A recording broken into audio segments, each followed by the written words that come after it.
All right, shalom, shalom, brothers and sisters. First and foremost, I'd like to give all honor, praise, and glory to the Most High, Yahweh, the God of gods, and His Son, who y'all call Jesus, but we know His name is Yahushai because there's no J's in Hebrew. Happy Purim, happy Shabbat. It's always beautiful to be together, one mind, one spirit on the Shabbat. But it's a special day today also because this is Purim, or in Hebrew we call it Paryum, which means casting lots. They cast lots for us. It's another education in Israel's salvation or being saved from certain death.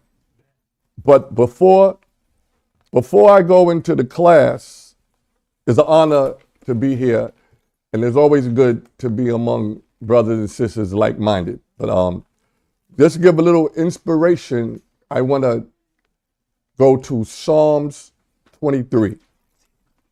We all know it, but I'm going to say it, just like the class. It's going to be basically a lot of reading, but it's going to be self-explanatory, basically. The key points, if there's key points, I would love to break it down for you. But we're using a Psalm of David, Psalms 23. The Most High is my shepherd. I shall not want. Shall not want for anything. That's what it means. He maketh me lie down in green pastures. He leadeth me beside the still waters. He restoreth my soul. He leadeth me in the paths of righteousness for his name's sake. Yea, though I go through the valley of the shadow of death, I will fear no evil, for thou art with me. Thy rod and thy staff, which is their laws and the judgments, they comfort me. Thou preparest a table before me in the presence of mine enemies. Thou anointest my head with oil. My cup runneth over. Surely goodness and mercy shall follow me all the days of my life, and I will dwell in the house of the Most High, Bahashim Hamashach Yahushai, forever. Amen. Okay, we're going to go straight to it. This is a beautiful time, like I said, once again, where the Most High, and this is not a Most High's holy day. This is a day the Most High allowed us to decree, just like Hanukkah. This is not a high holy day that's the Most High's high holy day, but this is a day of thanksgiving and deliverance, because when you read this story, you're going to find out, just like with Hanukkah, with the Maccabees era, you're going to find out with the Persian and Medes captivity, you're going to find out what we went through and how this day is so important. My name is Karadas Labaram. I represent the Brooklyn Gate of HODC. And my reader is Soldier Zechariah. So we're going to go to Esther, the first chapter. Like I said, it's going to be reading, but everything is a story and basically it's self-explanatory. So don't worry about stopping and going. We're going to try to get these points. Brother Yahweh is supposed to continue with day 2, the 2-day celebration of the deliverance from the Persian king Xerxes, also known as Ahasuerus. When you get it, read it. In the book of Esther, King James Version of the Bible, chapter 1. Now it came to pass in the days of Ahasuerus, a.k.a. Xerxes, come on. This is Ahasuerus, which reigned from India even unto Ethiopia. So he had in his reign, after they took down the Babylonians, he had a big landmass territory that he was king of. Read. Over 127 provinces. 127 provinces. That's like different countries, different land masses. This is how powerful he was. The provinces, 127. And like the brother said, from India, we know where India is at on the map, to Ethiopia, which is in Africa. He had all of those under his reign, under his rulership. Come on. That in those days, when the king Ahasuerus sat on the throne of his kingdom, which was in Shushan, Come on. the palace. His capital city was designated as Shushan. Come on, let's go. In the 3rd year of his reign, he made a feast unto all his princes. So in the 3rd year of his reign, you know you're a king, you can do what you want to do. On his third year, he made a feast. Come on. And his servants. Come on. The power of Persia and Media. Now this Xerxes the first, his father was Darius the Mede. His father was Darius or Darius the Mede. But they called Xerxes the king of Persia. And I tried to get into it with Google, trying to get his origin, but Darius or Darius, he was a Mede. Now this Xerxes the first was his son, but they still just mentioning him as being a Persian. Let's go. The nobles and princes of the provinces being before him, when he showed the riches of his glorious kingdom and the honor of his excellent majesty, many days, even 180 days. Come on. And when these days were expired, the king made a feast. So what they're actually saying is he showed off the glory of his majesty, his riches, his kingdom, and then after that, and when these days were over, it said even 180 days. That's almost 6 months, like 6 months to the day's calendar. It said, and when these days were expired, the king made a feast. Come on. All the people that were present in Shushan, the palace, both unto great and small, 7 days in the court of the garden of the king's palace. Okay, keep reading.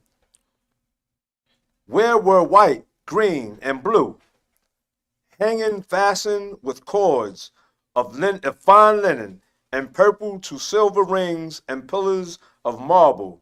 The beds were of gold and silver, upon a pavement of red and blue and white and black and marble. So they're showing you the setup of his kingdom. We talking glorious. That was his palace. And this is what not unlike our King Solomon did.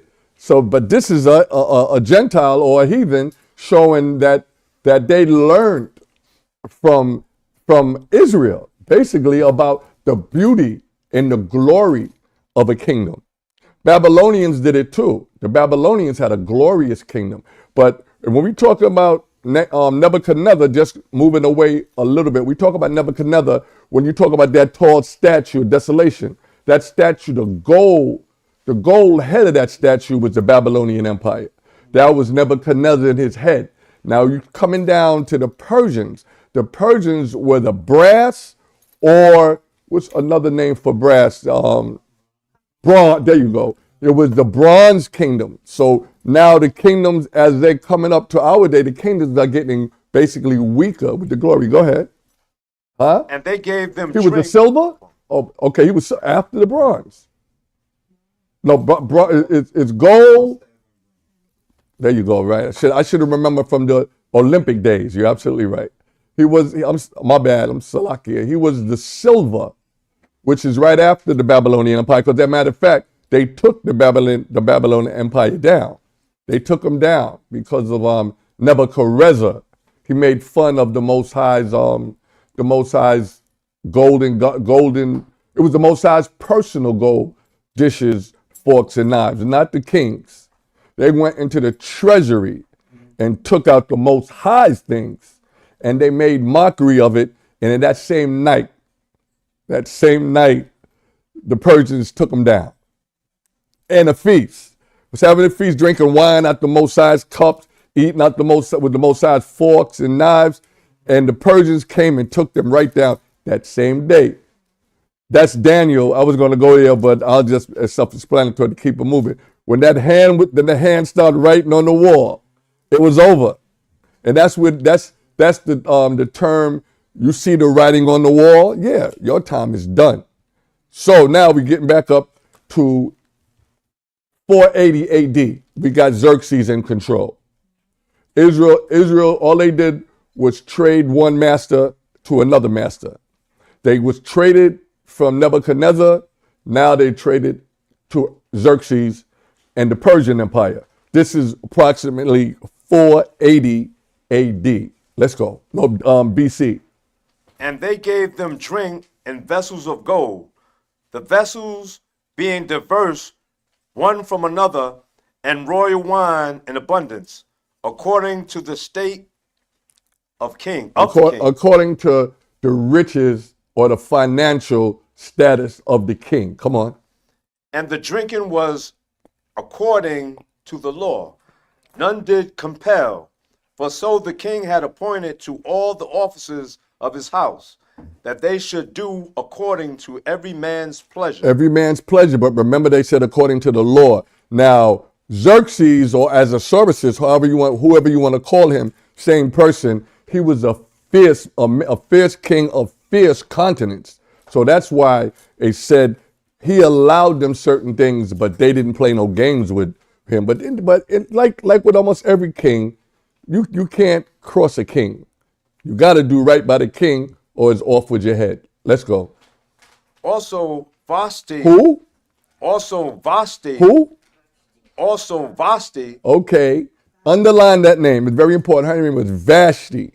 Vashti. Vashti. Come on. I just wanted you to repeat it so that it'll be in your mind who we talking about now. Because remember, this is all about another opportunity for the Most High to deliver Israel from their dilemma. It was not only we was in captivity, but now a dilemma is going to come. But all of this is working behind the scenes because remember, Xerxes, his empire started 480 BC until 465 BC. So he had over 20 years. He was a king of the Persians. Come on. Also Vashti, the queen, made a feast for the women in the royal house, which belonged to the king Ahasuerus. So she had a girls' night, a ladies' night, besides the men. Come on. Let me not get it wrong. It was still her right to do that, because she was what we call today. She would have been considered the first lady, because she was a king's wife. Remember, no other nation had Israel. Israel kings' wives were not called queens. They were not called queens. They were the wife of the king. All of this is Gentile heathen customs with the queen. You could be your husband's maybe queen, but you're not the queen of the kingdom. Read. On the seventh day, when the heart of the king was merry with wine, he commanded Mehuman, Biztha, Harbona, Bitha, and Abgatha, Zethra, and Carcass, the 7 chamberlains that served in the presence. So these are his servants. They're not military minded, but they're his servants. They're his servants. He commanded them. Come on. In the presence of Ahasuerus, the king. Let's back up real quick. The king was feeling nice. He was merry with wine. And now, like all men probably would do, tried to show off his wife. He tried to show her off. Like, this is my queen. This is, and you know, she was supposed to act accordingly, yes, your highness, or what, but let's see what Vashti do. Come on. All this is set up, remember. Nothing's coincidence. All this, everything that you live, breathe is set up by the Most High. Wherever it ends up, the Most High was the author of it. Come on, let's go. To bring Vashti, the queen. To bring who? To bring Vashti, the queen, before the king with the crown royal, to show the people and the princes her beauty. He wanted to show his wife off. Show her, this is my wife. This is the queen of Persia. And in normal circumstances, usually it goes right. Yes, I am, O king, but let's read. For she was fair to look on. She was nice. She was beautiful. Even though she was a Persian, what we call Hindis today, right? She was very good to look at. And even, there you go. And even in today's, a lot of them, especially with the color, when they got the melanin right in them, off the chain. So this is what he wanted to show off. But let me get it right. There's no women more beautiful than Israel. It's just the Israel attitudes. Some of our women attitudes have to catch up to the scriptures. Let's go. But the queen Vashti refused to She come. she did what? But the queen Vashti refused to come at the king's commandment. That's rebellion. And in a lot of cases, what the Most High did on the spot, the Most High spared her life. You rebel against the king, it's off with your head, no matter who you are. So what did Vashti do, brother? But the queen Vashti refused to come at the king's commandment. Maybe she had a lot to drink too at her girls' night. Maybe they drank, ladies do talk. Ladies talk righteous and ladies talk rebellion. So is either side. So we don't know what they were talking about, but she went, let's go. By his chamberlains, therefore, was the king very wroth. Read verse 12 again. But the queen Vashti refused to come at the king's commandment. By his chamberlains, therefore, was the king very wroth. So now the king, remember, he's fueled by wine too. He's fueled by wine, so he's angry. He has every right to be angry because what? He's the king. He's the king of 127 provinces. Huh? Well, on here it says 27. Yeah, okay, but what it said, even in 100 and no, that's something different. Let's see. Yeah, 27, 127. Okay, so I mean, he's a king. You put it goes more than all the 5 boroughs, most of New York State, and maybe parts of Jersey. If you want to break it down, he's a king of a lot of landmass from India to Ethiopia. Yes, sir. That's right. India is its own continent. You got Pakistan, Afghanistan, Sri Lanka, all those areas. Then you had Ethiopia. Yeah. Then you had the other parts like Kazakhstan, those areas too. Yeah, and even as this was written, he was still pushing. So continue. Come on. His anger burnt in him. He was very angry with Vashti. He was very angry with the first lady. Come on. Then the king said to the wise men, which knew the times, for so was the king's manner toward all that knew law and judgment. So what he said, he would say something like to Ben, to Ash, as to the wise men of the community, Yahweh, Elder Judah, something to that. He would ask them, according to the law, and because no matter if you're a king, you need advisors. You still need advisors because if you go off on emotions, what you would love to have advisors that are righteous advisors that would give you the so-called judgments. So let's see what they said. And the next unto him was Karshena, Shetha, Admatha, Tarshish, Meres, Marsina, and Machkan, the 7 princes of Persia and Media. So there were his princes. He went to the advisors, and then he went to his princes, the ones around him that supposed to have his back. Come on, let's go. Which saw the king's face, and which sat the first in the kingdom. They sat first, those 7. And 7 is also a sign of completion. So he had his staff, which were royalty. So they looked at his face. They said, "Oh man, the king is," and he probably was ready to choke. And so they, for whatever reason, they calmed him down. But let's see the advice they gave him. Come on. What shall we do unto the queen Vashti according to law? Because she had not performed the commandment of the king. The commandment of the king. Remember, the king's word is law. The king's word is law everywhere. Come on. What shall we do to her? Because she refused the law of the king. Come on. By the chamberlains, And Mirkin answered before the king and the princes, Vashti, the queen, hath not done wrong to the king only, but also to all the princes and to all the people that are in all the provinces of the king Ahasuerus. Y'all get that? Y'all understand that, right? She didn't just disrespect the king. She disrespect all the men in the kingdom. Because, let the Bible talk. Come on. Verse 17. For this deed of the queen shall come abroad Everybody will find out. Come on. unto all women, Unto all who? unto all women, Come on.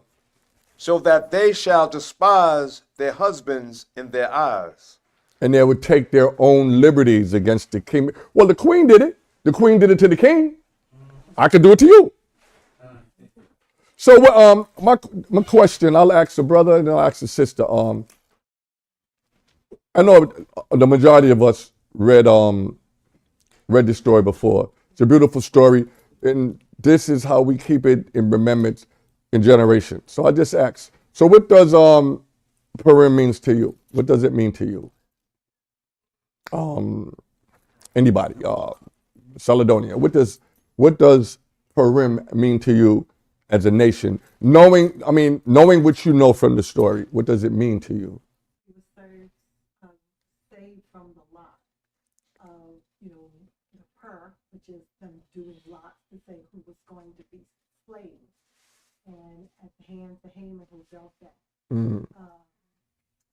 gallows, because he felt disrespected by Mordecai. Because Mordecai and when he came before him, didn't show any respect. And it was what the room showed the Most High state. Right. Once again being slain by people who wanted to do us away. And that's the story of our life. Like I said, we ran from the Babylonian captivity and we didn't even move anywhere. We were just transferred. Yeah, we just took another shuttle bus to the realm of the Persians. Caleb, what does Purim mean to you, brother? Don't have to be long. I just want to know where you at while you in here right now. It's a time when my people, our people, were about to be destroyed, and the Most High the Most High saved us by using Queen Esther to deliver us. That's why this is a remarkable time. Even different than the Maccabees. The Maccabees was just all out brute. But the Maccabees, they stood for Israel, but that was much later. Purim is over almost 3,000 years ago, put it that way. We're talking 480 BC. Yeah, go ahead. Yeah, because when I read the story, I kind of felt like all of us was on death row.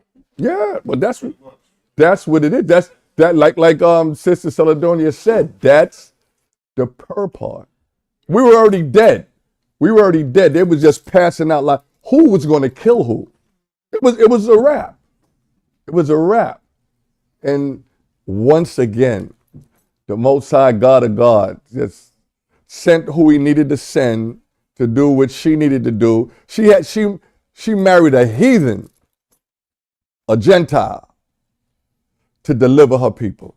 And you got to give it up to her because it was a selfless act. But continue on. No, let's drop that. Let's go to Esther chapter 3 and verse 1. Got the book of Esther, chapter 3, verse 1. Yeah, I just wanted to get your take so at least I know that we know where we are. Because sometimes somebody may come and they scratch their head. And if they scratch their head on what are we doing? But remember, almost every high holy day is about death and deliverance. Almost all of it, except first fruits, no. First fruits, no. Tabernacles, no. Blowing of the trumpets, no. But these other days are sheer death. We're done. We're done for. We'd be done for. If you get a chance to read the backup to to Hanukkah, read fourth, third Maccabees. Third Maccabees tells you, it tells you the final takedown of Antiochus Epiphanes. It goes along with it's not in there. Annotated, yeah. And it's in other books that, like other Bibles. But it shows you the only thing that goes to also included, I love the story, the seven brothers. That's all in Antiochus Epiphanes' rulership. And they cursed them, as a matter of fact, during that. Every one of them gave a particular personal curse. Okay, read 3 and 1. Reading Esther chapter 3, verse 1. After these things did the king Ahasuerus promote Haman, the son of Hammedatha. All these things was going on. Now, chapter 2 goes into the fact what Sister Celadonia said about Haman not feeling disrespected when Mordecai said, "No, I bow to no man. I only bow to the Most High." So he went back and told. I'm gonna tell you something a little later on in the class about him, because we never got away from Esau. Okay, we never got away from the Edomites. Haman was an Edomite. Okay, so going all the way back to Samuel with King Saul. King Saul kept Esau a thorn in our side, and it's been over 3,000 years, and Esau's still been knocking us off. He's still been having his way with us, spiritually and physically. But just remember, Haman is a so-called white man. Haman is modern day Amalekite. He's a modern day Jew. All right? Even back then, but he was an Ottoman Turk then, but the Jews are Ottoman Turks. They're Greeks. Come on, let's go. Agagite. He's a what? Advanced him. Say it again. Agagite. Agagite. He's what you mean? He's the children of Agar. Anytime you see I-T-E at the end, those are the children. We are children of Jacob, Israel. We are the ites, the children of. That's why we're Israelites, because we are the ites of Jacob. Okay, let's go. And advanced him. Advanced him. Xerxes, I like to call him Xerxes because, if you try to say Artaxerxes, you might stutter. So just say Xerxes. His name is Xerxes too, a.k.a. His name is Xerxes. So he got promoted because he told on Mordecai, because Mordecai wouldn't respect him. And then so now the plot starts to happen. He gets angry. Go ahead. And set his seat above all the princes that were with him. So he's right under Xerxes right now, like Joseph was in Egypt. Come on. And all the king's servants that were in the king's gate bowed and reverenced Haman, for the king had so commanded concerning him. But Mordecai bowed not, nor did him reverence. Mordecai didn't give him no respect. And you pompous, you walking around, your head is up here in the sky as you slide and sashay through, but everybody pops down, but your eyes still look low enough to see everybody that's supposed to be bowing down. And he walking by, he didn't see Mordecai bow. So that hurt him because your pride is not being fulfilled. Let's go. Then the king's servants, which were in the king's gate, said unto Mordecai, why transgressest thou the king's commandment? Why are you not doing what the king said? Everybody's supposed to bow to Mordecai. Everybody, but Mordecai, Slak. Everybody's supposed to bow to Haman, but Mordecai did not. Come on. Now it came to pass, when they spake daily unto him, and he hearkened not unto them, that they told Haman to see whether Mordecai's matters would stand. So he's saying, let's go see if Mordecai can do this thing, not be obedient to Haman because of the commandment of Xerxes. Let's see. They wanted to know because it was something different. Come on. For he had told them that he was a Jew. He was an Israelite. Come on. And when Haman saw that Mordecai bowed not, nor did him reverence, Then was Haman full of wrath. So Haman was angry because of pride. You know, no, this, I don't want to, this niglet, I'll say, he's not bowing to me. And you know, at this time, Esau was already his complexion. So he was already a white man at this point. So he not bowing to me. To me, I'm second from the king. Come on. And he thought scorn to lay hands on Mordecai alone. And he thought to put hands on Malachi. Come on. For they had showed him the people of Mordecai, wherefore Haman sought to destroy all the Jews that were throughout the whole kingdom of Ahasuerus, even the people of Mordecai. Thus the name Purim or Purim. This is where Purim started, and this is his plot.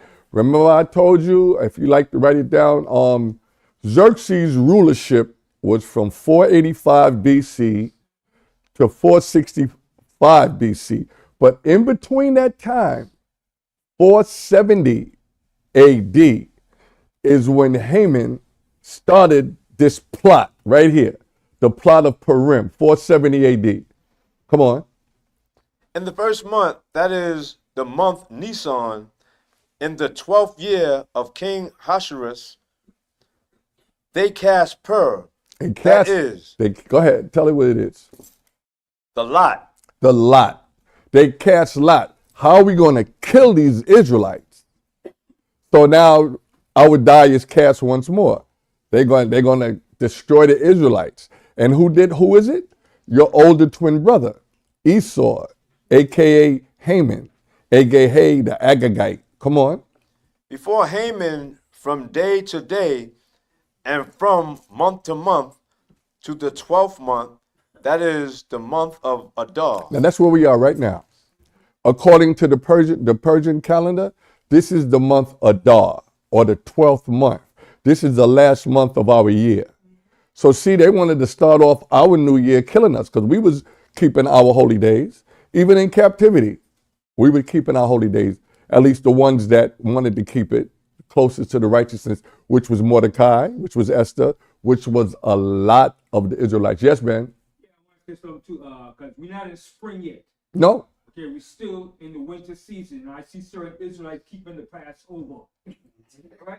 Not even flowers or the lilies start to bud yet. It's nothing budding yet. That's what spring How means. you keeping Passover in the winter? It's not spring yet. Even nature shows you Of when course. spring is here. Yeah. The flowers, trees start to bud. The bud. Ain't nothing budding yet, and brothers keeping Passover, but they pass over. Shows you that nobody has 100%, man. It was 32 degrees last week. It was 32 degrees last week. And they had some snow flurries a week and a half ago. They're out of control. I mean, Israelites that, why would they want to even do it? And they know when winter is. The Most High gives you the calendar.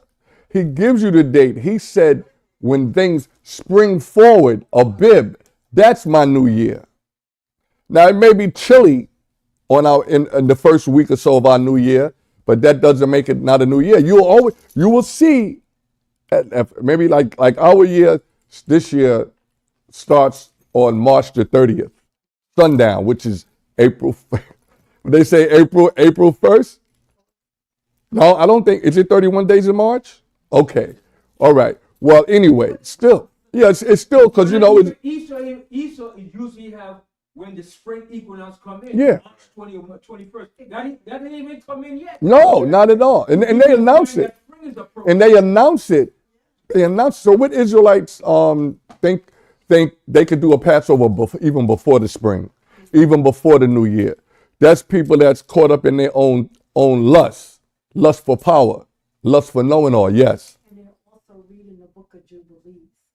A lot of them are reading the book of Jubilees where it talks about the seasons are 90 days long. Well, they better stop reading that part, because but you know, like the scriptures don't lie. It said in the last days, people are going to fall off. They're going to these. I mean, you can't get no better than that. The prophecies is real. We sound like a movie, but it's a prophecy. The prophecy is coming true. You got people acting like a donkey's behind. in a lot of things. But just hold fast to what you know. That's all I can say about that. Let's go. And Haman said unto the king Ahasuerus, there is a certain people scattered abroad and dispersed among the people in all the provinces. Who does that sound like? It's a lot of Negroes in the Bronx. It's a lot of Negroes in Queens. There's a lot of Negroes in Brooklyn. There's a lot of Negroes in Russia. Come on, let's go. Of thy kingdom, and their laws are diverse from all people. You heard what he said? And they what? Read that. Y'all underline that. If you don't have it underlined, underline that. Read that again. And their laws are diverse from all people. And their laws are different from everybody else. All praise. So does that sound like maybe a chosen seed? Maybe. I'm just putting it out there. Because you go to Deuteronomy 4:15-19, he'd tell you, let them worship the stars and all of this. I got you, and this is what you do. So that's what it's saying. Come on. Keep they the king's laws, therefore it is not for the king's profit to suffer them. You heard what he said? That's just like the Pharaoh in Egypt, right? He said it's not going to profit you because they're not going to worship you. They're not going to worship you. Kill them. Kill them. Come on. If it please the king. If it pleases you, old King Xerxes.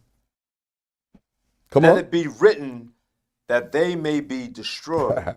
Now that's your big brother talking, Haman, a.k.a. Esau. That's your brother talking. Come on. And I will pay 10,000 talents of silver to the hands of those that have the charge of the business to bring it into the king's treasury. So that's how you got the casting lots. What they was doing was bidding. Who's going to kill these Israelites? Who's going to do it? Casting lots. Come on. And the king took his ring from his hand. So this was pride, right? This was pride. The king was gassed up. Barak. So the king was gassed up. He was convinced and deceived by Haman. We'll do this, king. So now Haman is getting a pre-reward. He's getting a ring from the king. Now you know what that looks like when you're talking, you eating, you're the king. Everybody looking, they drinking wine, and look what the king gave me. So it was lust for power. It's a power thing. Come on. And gave it unto Haman, the son of Hammedatha, an Agagite, the Jews' enemy. The Agagite, remember? Yeah. That word Jew, let's replace it for Israelite. Right. Okay? Right. Yes. I like to hear that word Jews. Replace that with Israelite. Right. Okay? We know better. So replace that with Israelite, with Israel. That's right. That's like we don't say Jesus, we say Yahushua. Same thing. Right? Okay, come on. And the king said unto Haman, the silver is given to thee, the people also to do with them as it seemeth good to thee. So he gave Haman the reins and the money to kill all the Israelites. So that was his charge. Once again, the Israelites was in trouble. Come on. And Brian, that's another saying too. They say when you sucking up under your king, you came to kiss the ring. Yeah. Kiss the ring. Yeah. You don't do anything now. Breaking your back to bow down. Come on. Then were the king's scribes called on the 13th day of the first month. Okay, drop that. Go to 13, because we're gonna move it. I want. We got the important parts. We know that they are getting paid We should go to 13. to kill the Israelites. We know we got that part. We up there, right?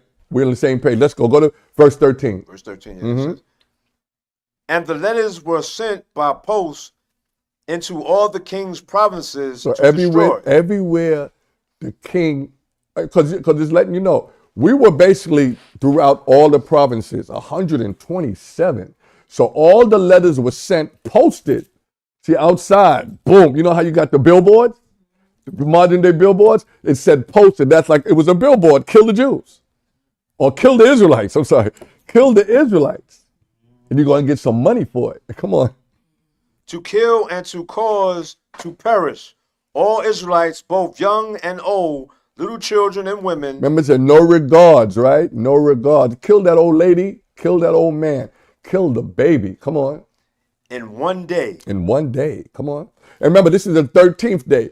This is the day before the 2 days that we celebrate now, because this is the 14th and the 15th day. Today is the 14th day of Adar. Tomorrow will be the 15th day. Come on. Even upon the 13th day of the 12th month, which is the month Adar, and to take the spoil of them for a prey. Take all of them. And that prey was just to kill him. Just to kill him. We're going to drop that. Let's go to Esther, the 9th chapter. A lot of stuff is going on in between, but you can read that for yourself. And matter of fact, Brother Yahweh Sop, he's going to teach day 2 tomorrow, most high willing. So I don't know what he's going over, but I would like to maybe leave a little something for him, just because, you know, it's a small book here, and there's a small book even in the Apocrypha. But I'm gonna touch on a few more chapters, couple in the Apocrypha. But it is a feast day, so let's go. And it is the Shabbat. Remember, this is still the Shabbat. Come on. At the top? Yeah, at the top of 9. Now the book of Esther, chapter 9, verse 1. Now in the 12th month, That's where we are right now. Come on, time has passed. Come on. that is the month Adar, on the 13th day That is the same day that they wrote them letters. Come on. of the same, when the king's commandment and his decree drew near to be put in execution, in the day that the enemies of the Israelites hoped to have power over them, though it was turned to the contrary. So they thought that they were gonna kill the Israelites. Let me see. Let's go to Esther. Let's go back to Esther, where Esther come into the picture. Let's see. Read verse 2 again. Go to chapter 2. Go back. Let's jump back to chapter 2. Because all this stuff, Esther's already in the picture. Let's go back to chapter 2. Come on. Chapter 2 and verse. Yeah. Read the book of Esther, chapter 2, verse 1. This is after the king got rid of Vashti. This should have been before. Come on. Should have been before 3. Come on. After, Can I interject something real quick? Sure. Share about a king, whether he's righteous or evil. All right, this is Proverbs 21 and 1. The king's heart is in the hand of the Most High. Khan. So the Most High controls him whether he's righteous or evil. That's right. All right. And as the rivers of water, he turneth it whatsoever he will. So the Most High controls it. That's right. So even if he's a wicked king, like Nebuchadnezzar, Like, yeah. the Most High put him there to control him to do a certain bid, Mhm. whether it's for righteous or for wicked. That's right. And if he's wicked, the Most High is going to remove him eventually. That's right. And you see Trump is doing the same thing. Yeah. He's put there for a reason. to Absolutely. show the world who the wicked is. That's right. All right? And even with Nebuchadnezzar and Daniel, remember, as wicked as Nebuchadnezzar was and the things that he did when he turned away from God, had him out there in the world for 7 years, and he come back to his senses, he says the Most High is the ruler in the kingdom of men. And even Xerxes in the Apocrypha, he says that God is God. So they know, they have to know. And if they don't know, They will know. the Most High will show them. Let's go. Come on, read that. Yeah, it seems like everybody knows but Israel. Yeah, well, that's what it is. Everybody know us. Stiff head, stiff neck, hard head. Remember, the Most High, tell the children of Israel. Tell the children of Israel. Tell the children. You know how many times he tell them to tell us? I know we're not morons, but we're close. Read. after these things, when the wrath of King Ahasuerus was appeased, Now, because of what they did to Vashti, he calmed down a little. Come on. Let them know what you got, Zechariah. What chapter, what book? Yeah. Esther chapter 2, verse 1. After these things, when the wrath of King Ahasuerus was appeased, he remembered Vashti and what she had done and what was decreed against her. She was banished, but she wasn't killed. Come on. Then said the king's servants that ministered unto him, let there be fair young virgins sought for the king. Okay, so now the king's looking for a wife, another wife. And remember, it said fair young virgins, not just any woman off the street or off the block. So she had to be of good stature, and what? She had to be a virgin. Let's go. Then said the king's servants that ministered unto him, let there be fair young virgins sought for the king. And let the king appoint officers in all the provinces of his kingdom, that they may gather together all the fair young virgins. A lot of them back then were eunuchs too, because you had to have eunuchs, because if you have men guarding the women, a lot of times they would go against, that's why the Egyptians, they had eunuchs, the Romans had eunuchs. I don't know about the Greeks that much, but they had eunuchs, and eunuchs were men that would not deal with the women. They were just guards. Read. Unto Shushan the palace, to the house of the women, unto the custody of Hej, the king's chamberlain, keep of the women, and let their kings of the purification be given them. Okay, And go to 6. Go start with 6. Verse 6, who had been carried away from Jerusalem with the captivity which had been carried away. Now in Shushan, the palace, there was a certain Israelite whose name was Mordecai, the son of Yahar, the son of Shimei, the son of Kish, and Bunyamyan. Go ahead. Which Can I tell you, Shushan at that present time was within the area between Kuwait. Okay. Between Kuwait and Iraq, right. That was all his kingdom there. And that's where the Babylonians had set up. He just kicked them out and took over their land. Took it like how they did America.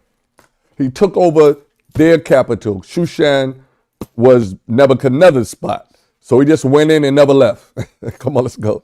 The water, man. which had been carried away with Jeconiah, king of Judah, whom Nebuchadnezzar, the king of Babylon, had carried away. See, that Jeconiah, he was carried away to Babylon, and that's the one they took his thumbs off, right?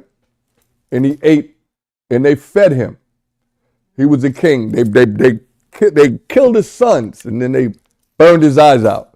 So that was the last thing he seen. That's cold. But go ahead.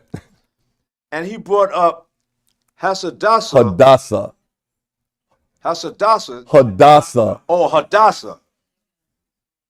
That is Esther. So that's how you say Esther in Hebrew.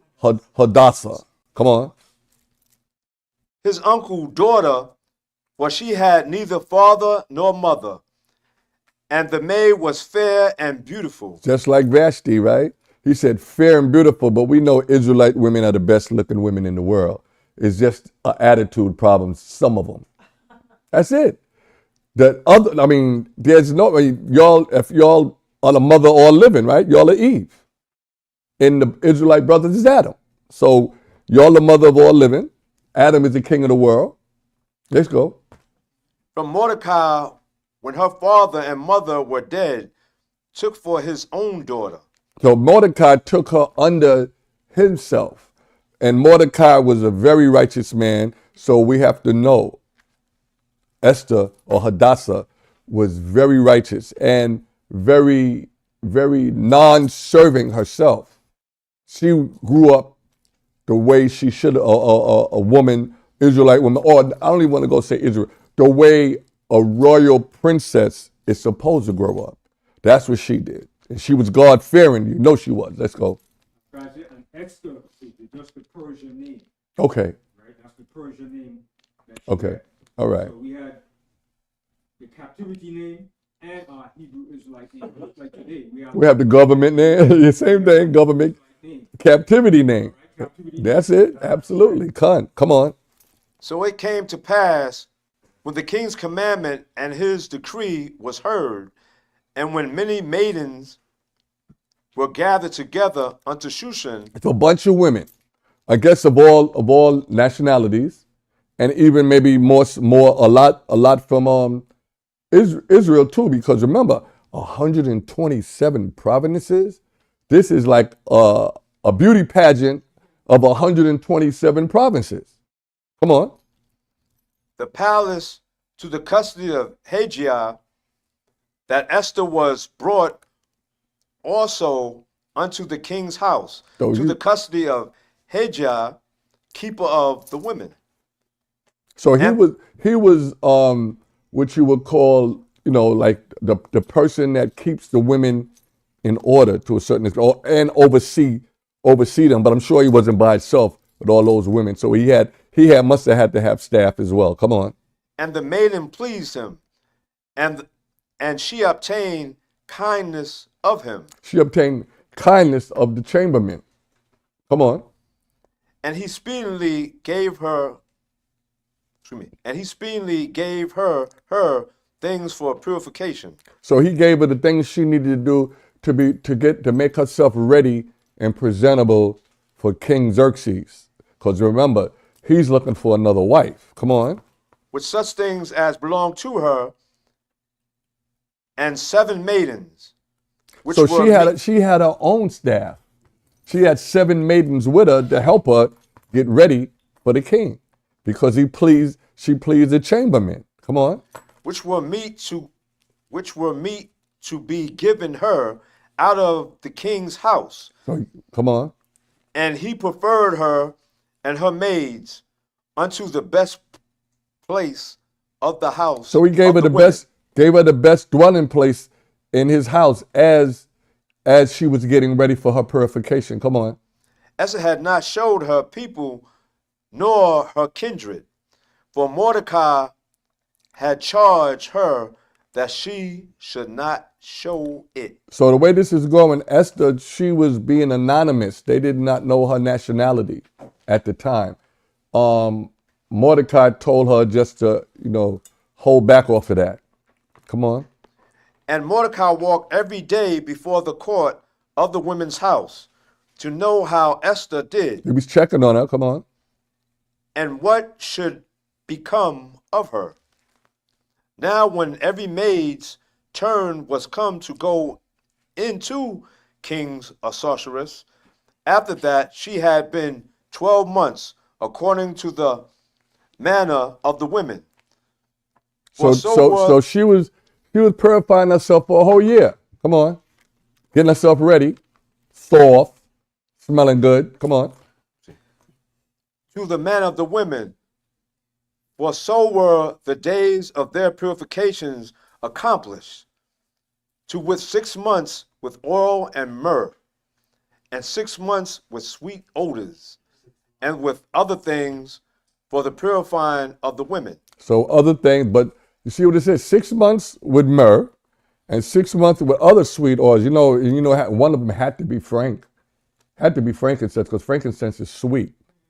So, and I remember our biggest cell on our body is our skin.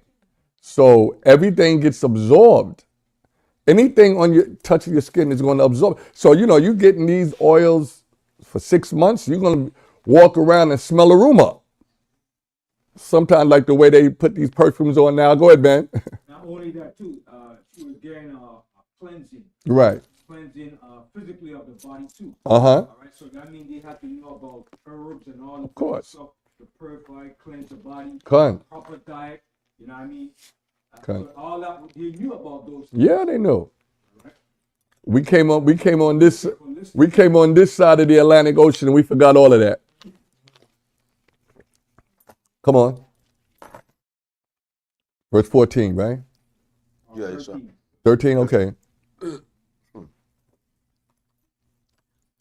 Then thus came every maiden unto the king, Whatsoever she desired was given her to go with her out of the house of the women unto the king's house. So they did basically the same thing for all the women, all the potential debutantes, the way they call them now. All of them got what they needed to please the king because it was a righteous thing to be the king's wife and his providence. So what you need? I got this. What you need? It's just that it seems that he took a little extra liking to Esther or Hadassah. But come on. In the evening she went, and on the morrow she returned unto the second house of the women, to the custody of Shashagaz, the king's chamberlain, which kept the concubines. She came in unto the king no more. So she went and did what she said. She did it at that night and then came back.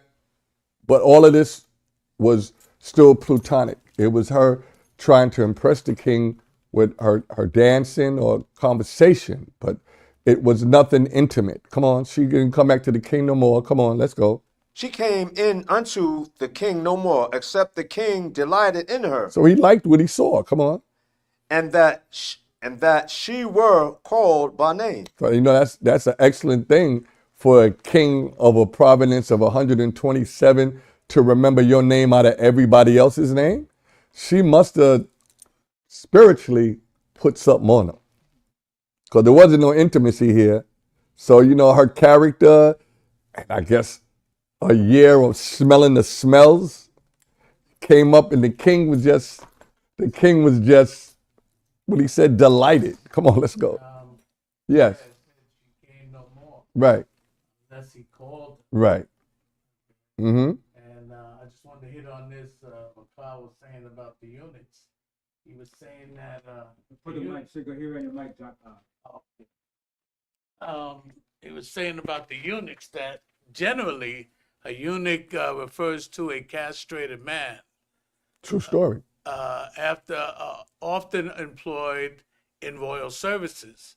And then he goes on to say, but the term can also encompass those who are naturally unable to reproduce, or those who voluntarily choose celibacy for religious reasons. Cause that's a good breakdown, but I was more so saying that they were castrated, or that's what I was saying. Because generally that's where I went to, because you're not going to send a man to guard your future wives if he's virile.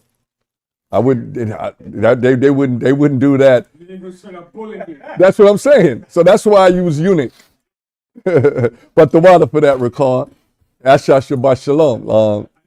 You know, that in today's Esau's wicked setup, usually who does that today?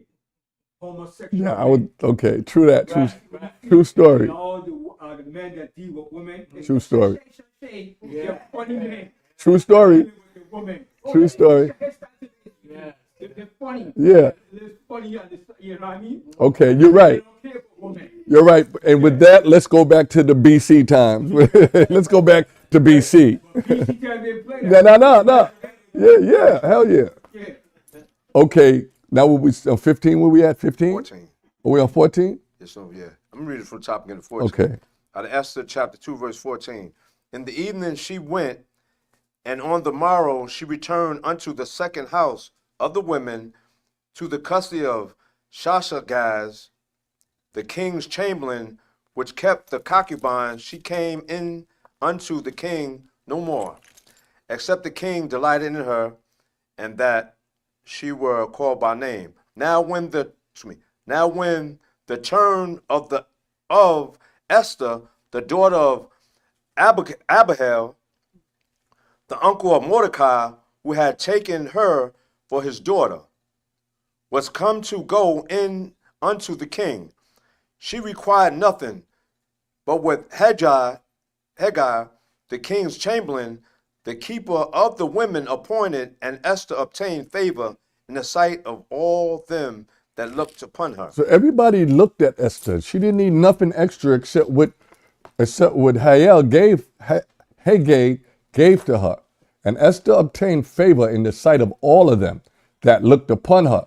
So she had to be striking, stunning, as they say. Come on. So Esther was taken unto King Ahasuerus into the house royal in the month, in the 10th month, which is the month of Tebeth, Let's go. in the 7th year of his reign. So he was the king of Persia for 7 years.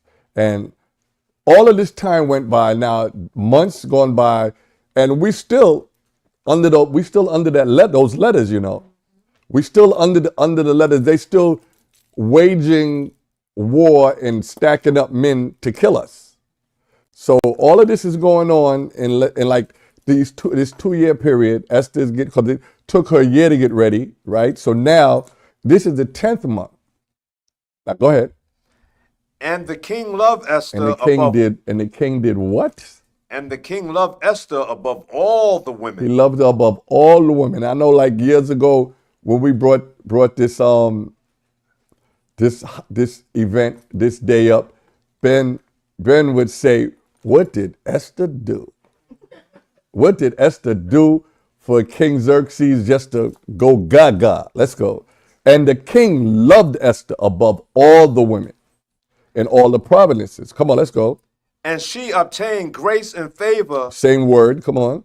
in his sight more than all the virgins, so that he set the royal crown upon her head. So he made her queen already. He made her queen. They didn't even have a ceremony. They didn't even have what they call them things. Ben. They didn't even have an inauguration, and he put a crown on her head already. Come on. And made her queen. Made her who? And made her queen. He made her what? And made her queen. Come on. Instead of Vashti. He made her queen instead of Vashti, who was banished because she was rebellious. Come on. Then the king made a great feast unto all the princes and his servants, even Esther's feast. And he made a release to the provinces and gave gifts according to the state of the king. So he gave gifts to everybody because how he favored Esther. He gave out gifts according when it said state, talk about according to his financial means. So he gave gifts out. Look what I got. Come on.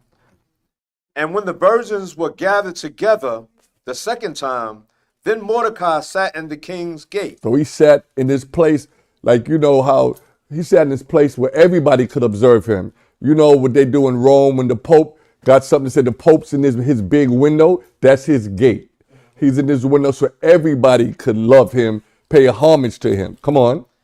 Esther had not yet showed her kindred nor her people. She had not showed that she was an Israelite yet, and she didn't let anybody know she was an Israelite. She didn't let her only family she had was Mordecai, but Mordecai's knowing, because Mordecai, they're not talking too much about Mordecai, but Mordecai is behind the scenes guiding her spiritually. Come on. As Mordecai had charged her, for Esther did the commandment of Mordecai, like as when she was brought up with him. She's following like, honor thy father, even though that's your uncle. Come on. In those days, while Mordecai sat in the king's gate, 2 of the king's chamberlains, Bithan and Teresh, of those which kept the door, were wroth, and sought to lay hand on the king Ahasuerus. So he had some, and believe it or not, Haman was behind this, because Haman's whole job was to take down the Roman Empire. Because remember, I told you Haman.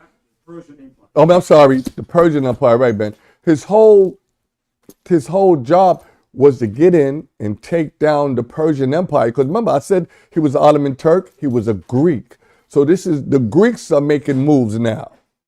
The Greeks are making moves. I got something here showing you how Xerxes had wars with the Greeks. He had wars. One of the first wars he had was the War of Marathon. That should have been 480 BC when he fought against, well, they weren't really Greeks. The Spartans, they were black, but they were considered Greeks, but they were black. Some say Israelites, but they were black. If you look at the movie Spartan, the movie 300, their war of Marathon and Theopolis was in 480 BC.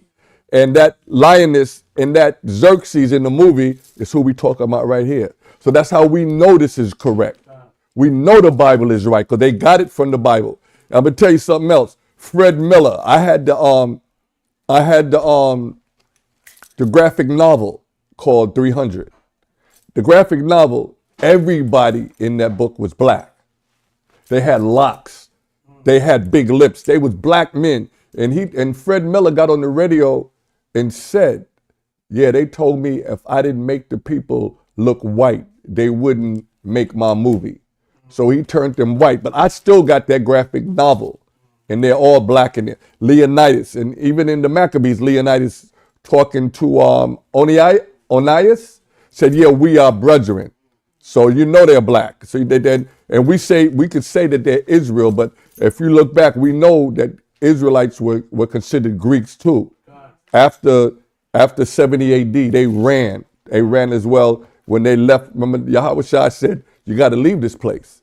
So that's how we even scattered out even more over where Paul went. Some of the places Paul went, it was a lot of Israelites that didn't know they was Israelites. Yeah, they wasn't keeping the customs. That's why Paul was saying that now there's no Jews, no Greeks, no Gentiles, because we were all of us was like in all these other places. We were in all those. What did we just say with Xerxes? 127 provinces, right? So the thing I want to say is that Xerxes had all these places. He had all these wars with the Greeks, right? He had wars with the Greeks. Where it was, like I said, this whole plot to kill us was in 470 AD. Haman inside plotting the downfall of the Persians. So because the Greeks was on deck. Like I said, we had Leonidas was in 480 of Theopolis. Then we had the war. They had a war of Salamis. There was a naval battle at sea, and that was called the Tremulus, and they fought with ships, the Persian against the Greeks. But let's get back to that, because all these are wars that Xerxes, or Ahasuerus, he was king in Persia when these wars was going on. Esther was the queen. Come on. Esther had not yet showed her kindred nor her people, as Mordecai had charged her. For Esther did the commandment of Mordecai, like as when she was brought up with him. What verse you? Esther chapter 2, verse 20. Esther had not yet showed her kindred nor her people, as Mordecai had charged her. For Esther did the commandment of Mordecai, like as when she was brought up with him. In those days, while Mordecai sat in the king's gate, two of the king's chamberlains, Bithan and Teresh, of those which kept the door, were wroth and sought to lay hand on the king's Ahasuerus. So they wanted to kill him. So, no matter what, there's always somebody that wants your spot. Somebody wants your position. And his closest men that keep the door, they plotted to kill him. Come on. And the king was known to Mordecai, who did it unto Esther the queen. No, who did what? Who what? Read it again. And the king was known to Mordecai. And the thing. And the thing was known to Mordecai. So Mordecai knew this was going to happen. This is how Mordecai started getting favor, and Haman didn't like it, and Haman had to take him down. Come on. And the thing was known to Mordecai, who told it unto Esther the queen. And Esther certified the king thereof in Mordecai's name. So Esther went and told the king, because she believed her uncle, so she went to Mordecai. She went to the king, because now she's the queen, so she can have what's it say? Yeah, access is another word they use. She can have, I forgot the word, but audience. She can have audience with the king. Come on. And when inquisition was made of the matter, so when the king investigated, come on, it was found out. It was true. Come on. Therefore they were bought hanged. No, they were what? They were bought hanged. Read it. And it was found out. Therefore they were bought. They were read it both. again. They were Both. both hanged on a tree. They were both hang on the tree. Come on. And it was written in the book of the Chronicles before the king. So every king has chronicles, right? So this is the Persian Chronicles, and it was written that they were seditions, and they were gonna plot to kill the king. Okay, we're gonna read that again because you read 3. Now after this is important. Read that, and then we'll move on to 9. Come on. And verse 23 again. No, you don't got to read that. Read verse 3, chapter 3. Oh, chapter 3. Read out the book of Esther, chapter 3, verse 1. After these things did King Ahasuerus promote Haman, the king of Hamadatha, and Agagite, and advanced him, and set his seat above all princes that were with him. Okay, so we read that already, but I just wanted to read that again. After this, see, this is the Most High is making a development. This is a thing, the Most High. So now they got rid of these 2 guys. The Most High is moving Haman up. Haman's full of pride, but let's go to 9 because we started with 9, but I wanted to go back to show you the power of Esther and how Esther came into the picture. Like I said, Esther, if it wasn't for Esther, I mean, it could have been somebody else, but it was Esther that saved Israel through the Most High and through belief and through prayer. Remember, through prayer, everything, prayer and fasting, it's nothing like it. Come on, go to verse 9 and 1. Now, the book of Esther, chapter 9, verse 1. Now, in the 12th month, that is the month of Adar, We're in that month now. Come on, on the 13th day, which would have been yesterday. Come on, in our life, it would have been yesterday. Come on. on the 13th day of the same, when the king's commandment and his decree drew near to be put in execution, in the day that the enemies of the Israelites hoped to have power over them, though it was turned to the contrary, that the Israelites had rule over them that hated them. So this is what was getting ready to happen because now time has passed. Time has passed. We're getting ready to go to war for our life. We're getting ready to go to war for our life. Come on. The Israelites gathered themselves together in their cities throughout all the So provinces. see how many Israelites were there? It said throughout all of the provinces. So yeah, we were scattered everywhere. 127 places we were scattered, but we had mounting up for war. Come on. Provinces of the king Ahasuerus to lay hand on such as sought their hurt, So we're going to lay hands to protect ourselves. Let's go. and no man could withstand them, for the fear of them fell upon all people. So the fear of them fell upon all people. They were afraid of the Israelites. Come on.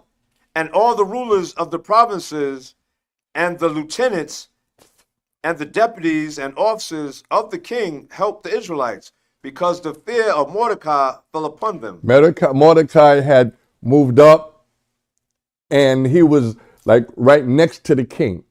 Right next to the king. Come on.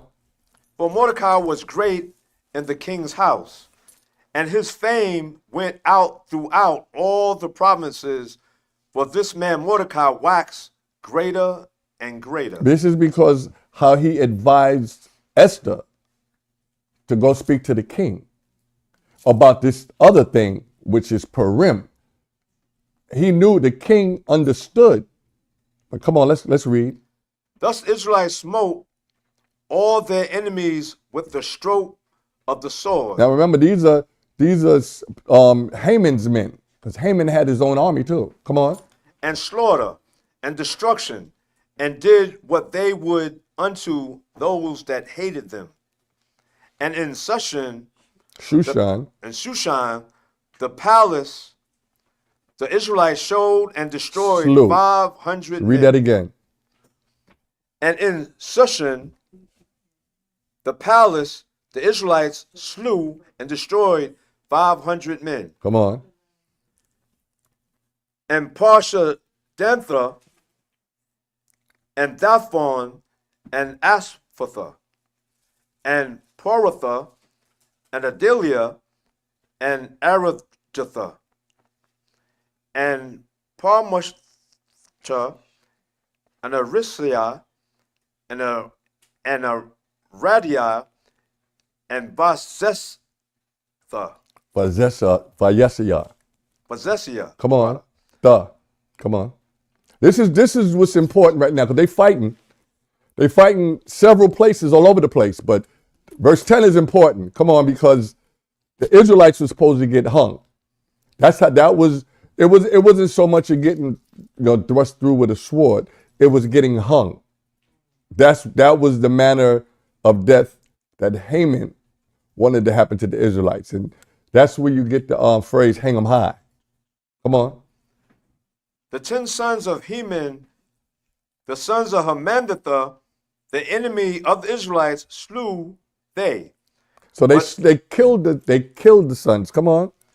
But on the spoil laid they not their hand. We didn't take none of their possessions, and they were very wealthy, very rich. They had substance. Come on. On that day, the number of those that were slain in Shushan, the palace, was brought before the king. So they let you know how many. They're going to tell you how many people the Israelites killed. The information was brought to the king. Come on. And the king said unto Esther the queen, the Israelites have slain and destroyed 500 men in Shushan, the palace, Shushan. the palace, and the 10 sons of Heman. What have they done in the rest of the king's provinces? They killed 500 men in and around my palace, and they killed the 10 sons of Haman. What did they do elsewhere? Come on. Now, what is thy petition? Now, what do you got to say? What do you got to say for yourself? Come on. And it shall be granted thee. And I will do it, O queen. Come on. Or what is thy request further? What else you need me to do? And it shall be done. Then said Esther, if it please the king, let it be granted to the Israelites which are in Shushan, to do tomorrow also according unto this day's decree. So she's asking him the petition. She's asked or request, like she said, this feast that we want to do today. Let the other people around Shushan in the other provinces, let them do it tomorrow, because they're still fighting. Those guys are still fighting out there while things were settled around the Shushan. Come on. And let Haman's 10 sons be hanged upon the gallows. Okay, the reason why that's important, if you could open up your phone, I want them to put that on camera.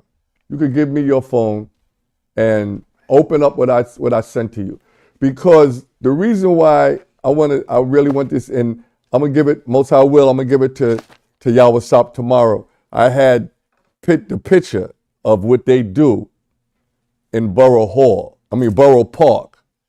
Every Purim, Amalek does this.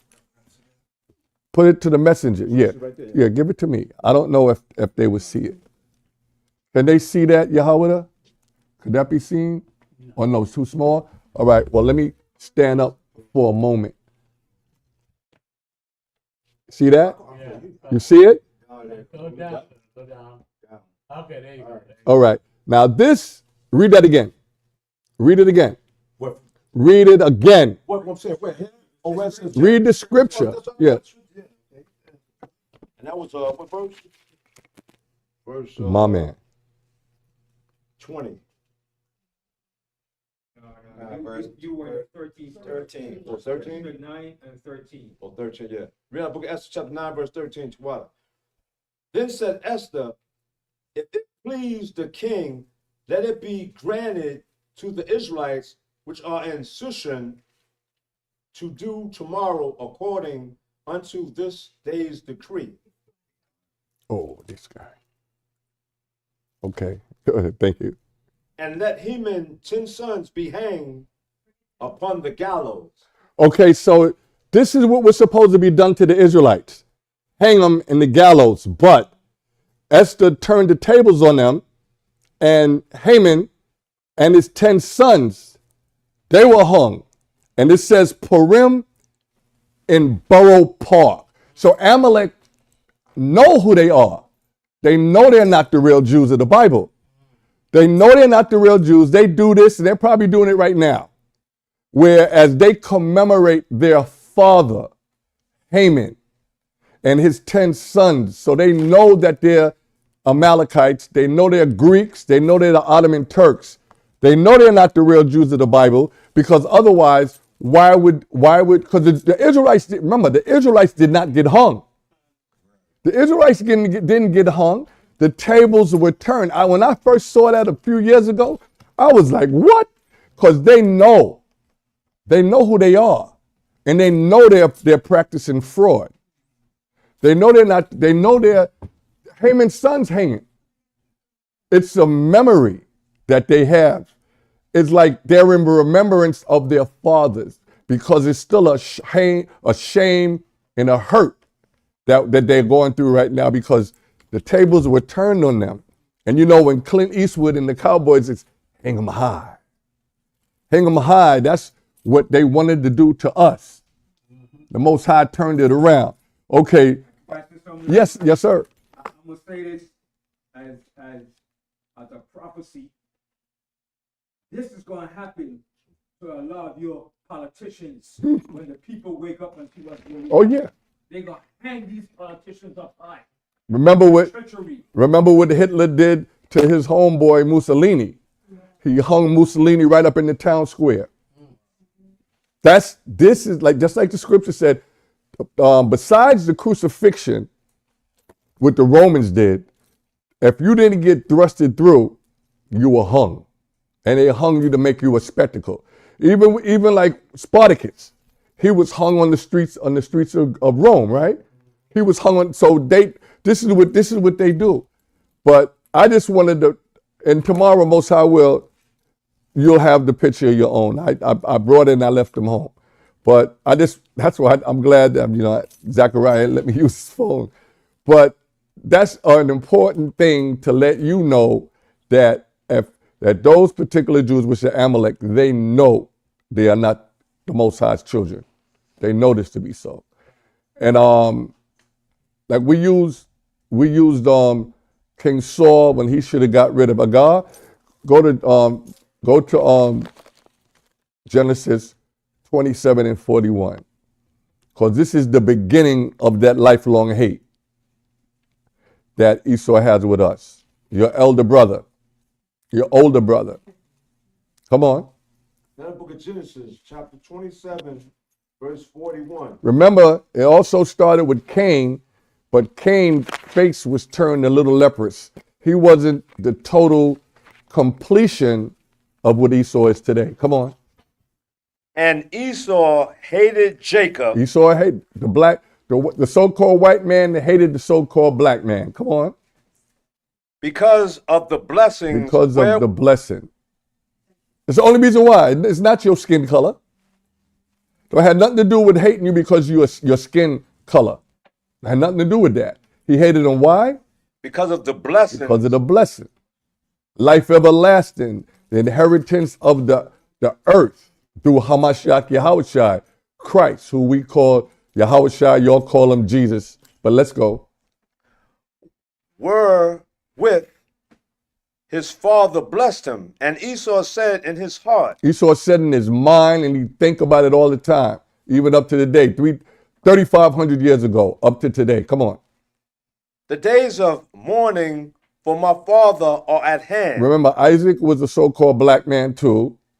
Jacob was black. Everybody else was black before Esau was born. Let's go. Then will I slay my brother Jacob. So when Isaac died, he said, after that, I'm going to kill my brother Jacob. Or he might as well say murder. Ratazak, my brother Jacob. And he's been killing us ever since. Killing us, drugs, killing us, abortions, killing us mentally, killing us physically. He's been killing us with the gun. Not black on black crime, but white on black on black crime because they got the guns, we get the guns, and we kill one another. And we destroy people in our own army. But but you could go back to, let's go back to Esther, and I'm going to move away from, let's go to Esther 9 and let's do, where we at, 9. Let's do 9 and 27. Go to 27. We're at the book of Esther, King James Version of the Bible, chapter 9, verse 27. The Israelites ordained and took upon them and upon their seed. So see, this is not a holy day that the Most High gave us. But although he delivered us, we had so much love from being delivered once again that we said we want a day that we could celebrate for the Most High delivering us. See, these are not the Most High holy days, but these are days that we glorify the Most High through Esther and Mordecai for our deliverance. Let's go. Read 26, start from 26. Okay. We're in the book of Esther, chapter 9, verse 26. Wherefore they called these days Purim, after the name of Pur. Therefore, for all the words of this letter and of that which they had seen concerning this matter, and which had come unto them. Remember, because they cast lots to kill us. That's why it's called Purim, Paryum, because they thought about it and they gave money. It was almost like what you call it, like an auction. They was paying different people to kill us, and Haman and his sons were the ringleader. They're hung, they're swinging now. And they even swing in Borough Park. Let's go.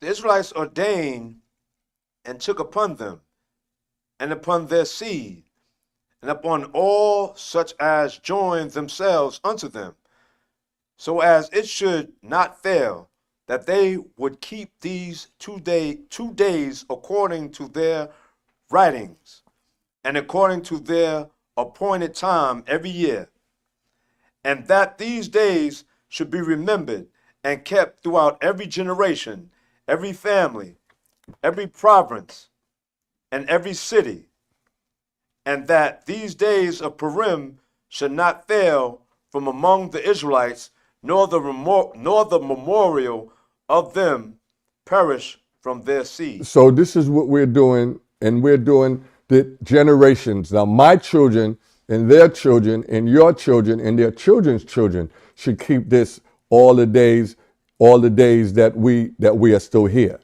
Now go to chapter 10. Esther 10.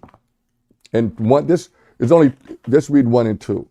Esther 10. In the book of Esther, chapter 10, verse 1. And the king Ahasuerus laid a tribute upon the land. It was a tax, come on. And upon the isles of the sea, and all the acts of his power and of his might, and the declaration of the greatness of Mordecai. So Mordecai is getting his big ups, but it's coming in righteousness now. It's not coming like Haman had it for filthy lucre. Come on.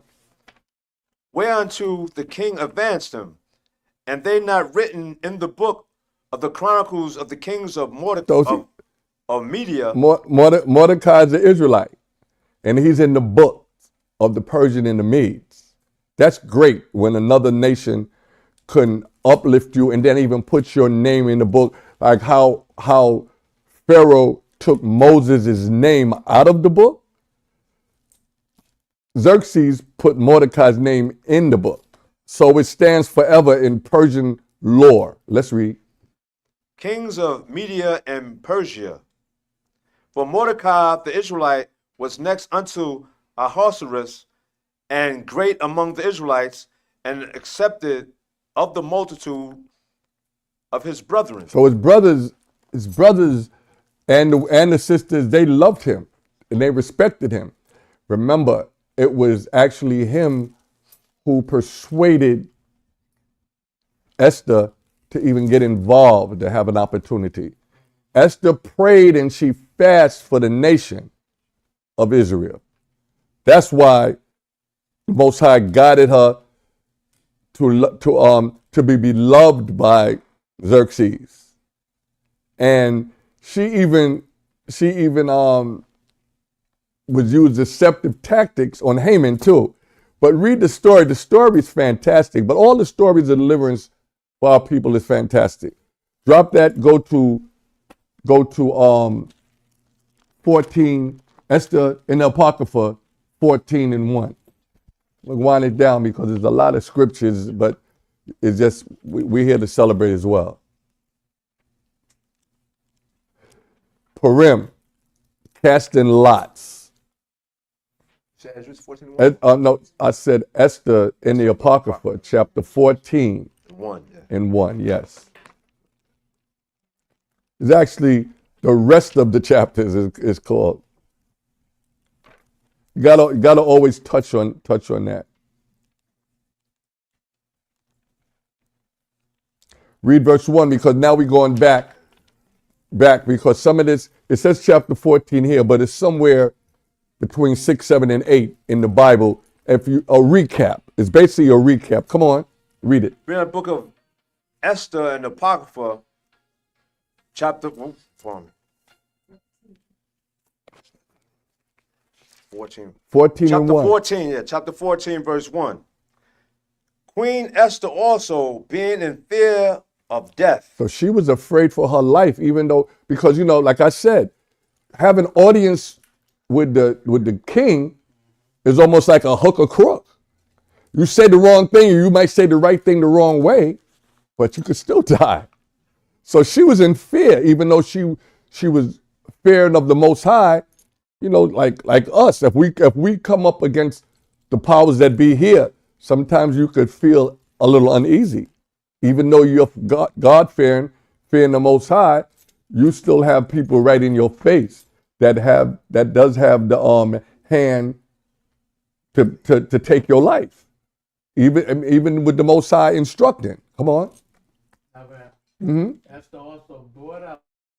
She also brought out the fact that you cannot approach the king unless he calls you. Right. True story. So with that, she was fearful. Right. You're right, because she did this on her own. But she was full of courage. Courage from the Most High, prayer and fasting. Come on. Resorted unto the Lord Adonai, and laid away her glorious apparel. So she took off her apparel. This is the act that she did for us. Come on. And put on the garments of anguish and mourning, and instead of precious ointments, she covered her head with ashes and dung. Go ahead.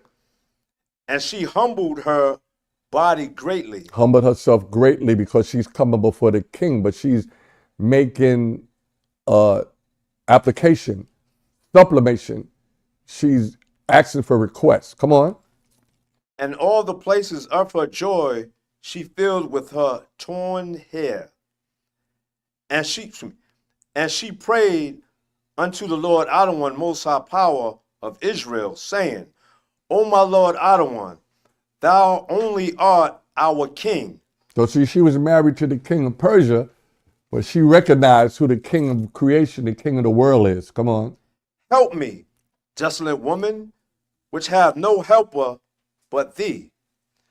For my danger is in my hand.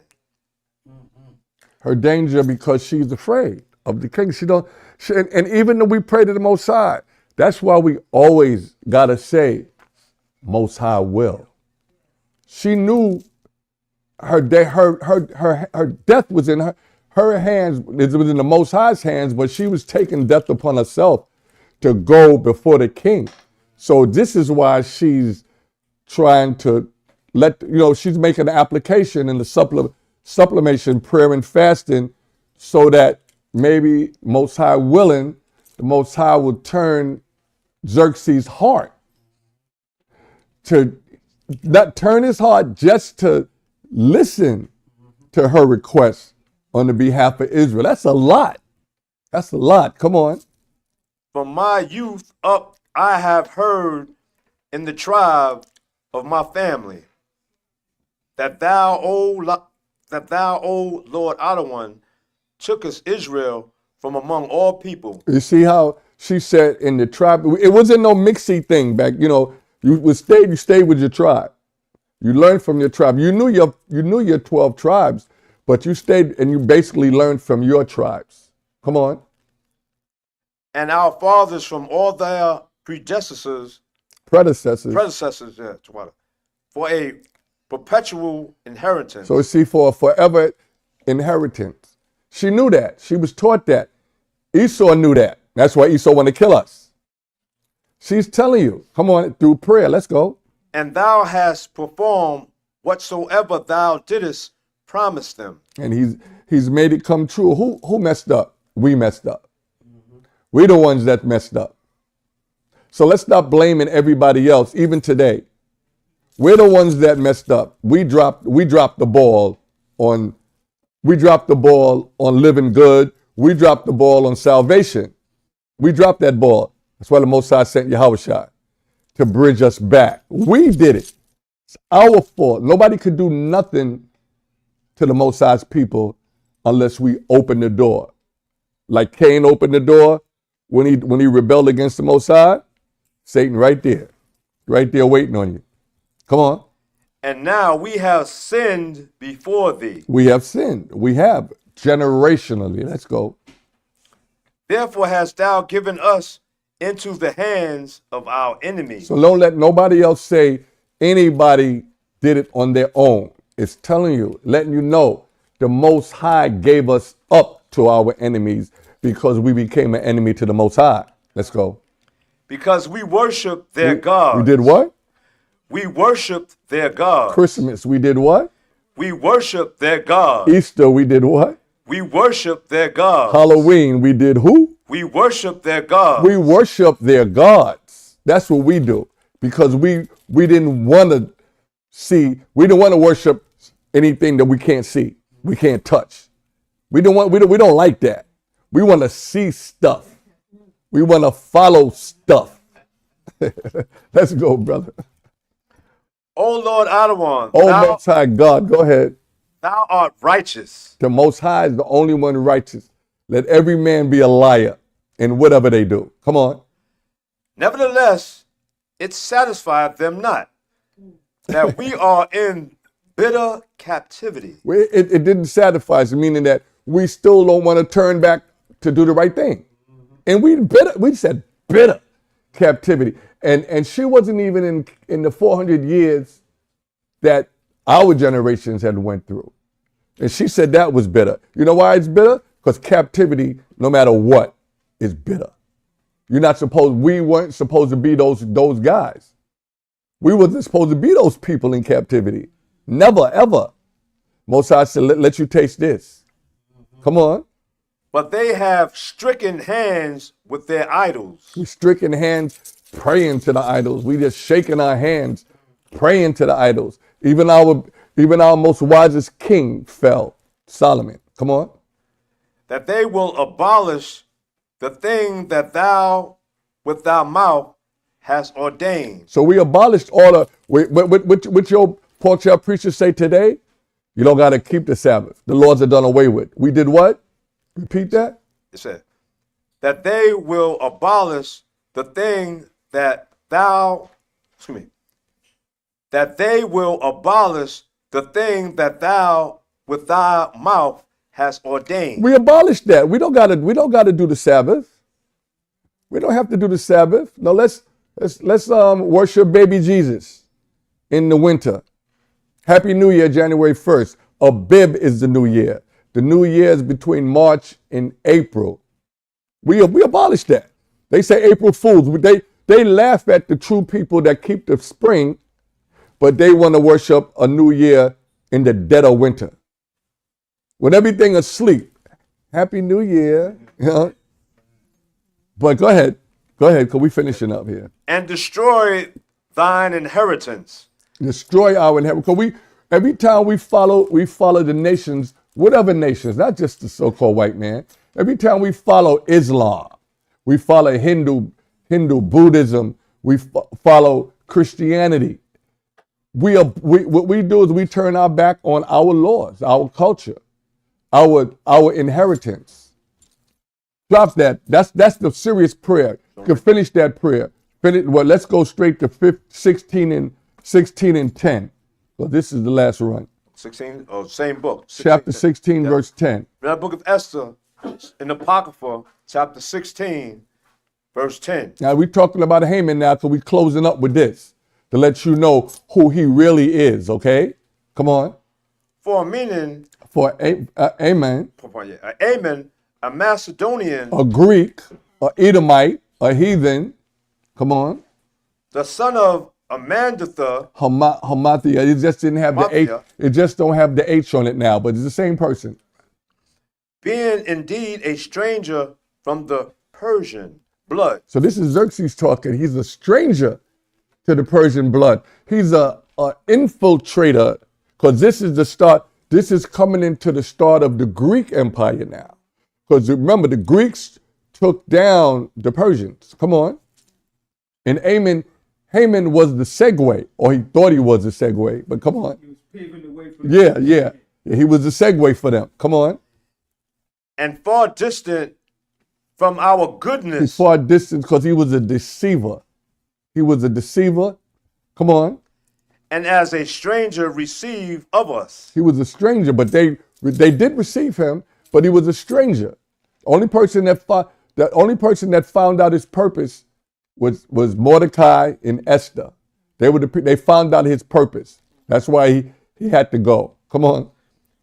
Had so far forth obtained the favor that we show toward every nation, Xerxes is saying, we showed him love.